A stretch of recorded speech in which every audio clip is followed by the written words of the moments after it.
रत्नागिरी शहरातील चर्मालय स्मशानभूमी इथे विद्युत शवदाहिनीत झालेल्या बिघाडाच्या घटनेनंतर वातावरण चांगलंच तापलंय। या घटनेबाबत नगराध्यक्षा शिल्पा सुर्वे यांनी खेद व्यक्त करत ही घटना दुर्दैवी असल्याचं म्हटलं आहे। तसंच सध्या असलेल्या शवदाहिनीची दुरुस्ती करणं आवश्यक असून त्यासाठी मोठा खर्च अपेक्षित असल्याचं त्यांनी सांगितलं।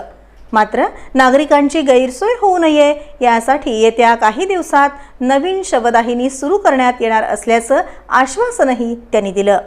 नागरिकांनी संयम ठेवून सहकार्य करावं असं आवाहन नगराध्यक्षा शिल्पा सुर्वे यांनी केलं आहे। दिनांक 25 मे रोजी जी घटना शवदाहिनीच्या बाबतीत घडली ती खरोखरच खूप खेदजनक आहे। या शवदाहिनीचं काम करणं गरजेचं आहे याचा रिपोर्ट प्रशासनाने आमच्याकडे ठेवला होता आणि आम्ही त्या बाबतीत पाहणी केली की शवदाहिनीचं काम नक्की काय। तर शवदाहिनीची जी चिमणी आहे ती पूर्ण नादुरुस्त झालेली आहे आणि तिचं काम करणं त्वरित गरजेचं आहे।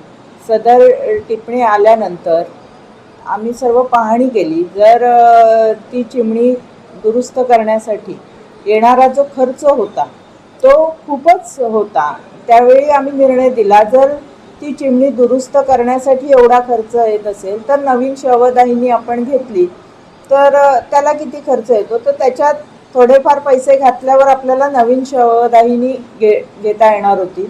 म्हणून आम्ही निर्णय घेतला की दुरुस्तीला खर्च करण्यापेक्षा आपण नवीन शवदाहिनी घेऊया। परवाची जी घटना घडलेली आहे ती शवदाहिनीच्या बाबतीत न घडता शवदाहिनीचा जो जनरेटर आहे तो जनरेटर बंद पडला। आयत्या वेळी लाईट गेला, बॉडी आत घातल्यानंतर लाईट गेला आणि जनरेटर बंद असल्यामुळे ती जी बॉडी आहे त्याचं दहन झालं नाही आहे। तर या संदर्भात आम्ही त्या खात्याचे जे प्रमुख आहेत त्यांच्याकडून पूर्ण माहिती घेतोय की हा जो जनरेटर आहे हा नक्की केव्हा बंद पडला, कशामुळे ते झालंय, ही पूर्ण माहिती आम्ही घेतो आणि संबंधित अधिकाऱ्याला त्या बाबतीतली शिक्षा आम्ही नक्कीच करणार आहोत। या बाबतीत आम्ही नागरिकांना एवढंच आवाहन करतोय की या शवदाहिनीचं काम पूर्ण होईपर्यंत किंवा नवीन शवदाहिनी आम्ही लवकरात लवकर आणण्याचा प्रयत्न करतोय, ती आणेपर्यंत शवदाहिनी आम्ही थोडे दिवस बंद ठेवतोय कारण अशी घटना परत पुढे घडू नये यासाठी। आणि तोपर्यंत जे लाकडाने जाळलं जाईल तो मृतदेह आणि शवदाहिनी थोडे दिवस आम्ही बंद ठेवतो।